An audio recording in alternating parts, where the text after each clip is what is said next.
In the previous lecture, we see the different definitions in plant development, that is, how different plant development, definition of plant development and differentiation.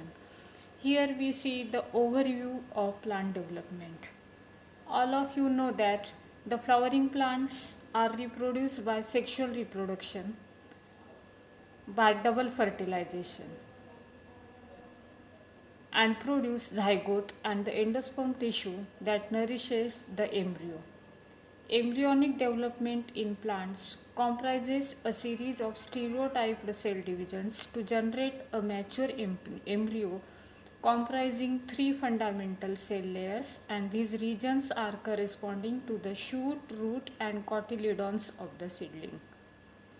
After germination of seed, all parts of the mature plant are produced from two small cells established in the embryo, the shoot and root meristems. So this is the central dogma of plant development, and the whole paper is depend on this. You all know how the sexual flowering plants are reproduced by double fertilization and embryo is developed. In embryo, shoot and root meristems are present. From root meristem, that is from radicle, root is formed, and from shoot meristem, shoot is developed, which later on develops stem, leaves, flowers, and fruits. So this is the central dogma of plant development. In this paper, we see the different terminologies which are included in the syllabus. So this part, overview of plant development, you will write later in notebook and remind in the mind.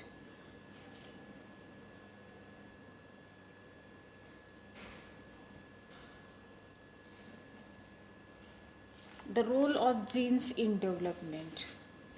All the processes that are essential for development, that is cell division, growth, differentiation, pattern formation, and morphogenesis, are mediated by proteins acting either directly or as enzymes to produce other molecules.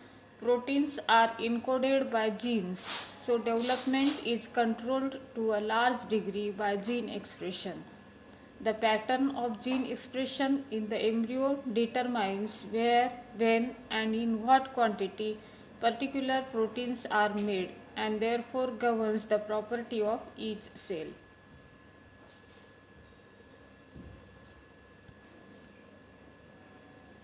Now we see the term morphogenesis.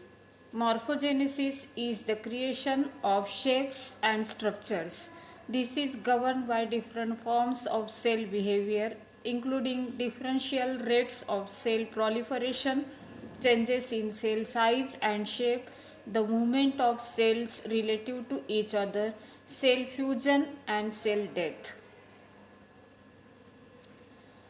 Now we see how the process cell division takes place. The term cell growth is used in the context of cell development and cell division, that is reproduction. When used in the context of cell division, it refers to growth of cell populations where one cell, the mother cell, grows and divides to produce two daughter cells, that is young phase. When used in the context of cell development, the term refers to increase in cytoplasmic and organelle volume, G1 phase, as well as increase in genetic material before replication, G2 phase. Now we see the terminology PCD, that is programmed cell death. PCD is death of a cell in any form mediated by an intracellular program. It carried out in a regulated process which confers advantage during an organism's life cycle. It serves fundamental functioning during plant tissue development. Now we see the term juvenility. The organs and tissues produced by young plants, such as seedling, are often different from that are produced by the same plant when it is older.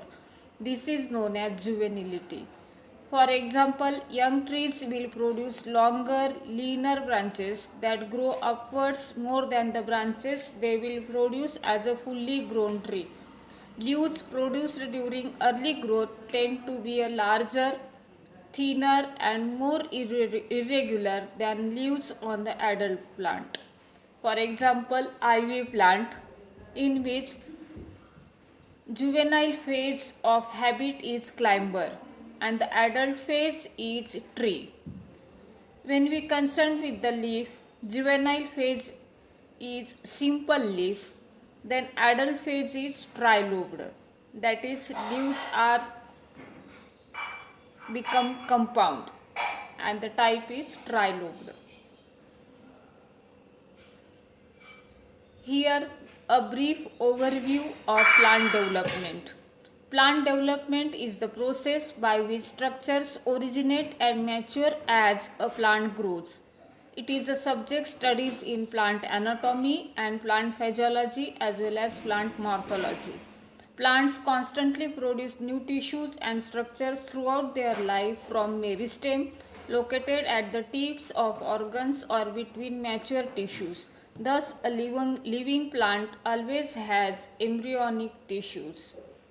A vascular plant begins from a single cell zygote, which is formed by fertilization of an egg cell and a sperm cell.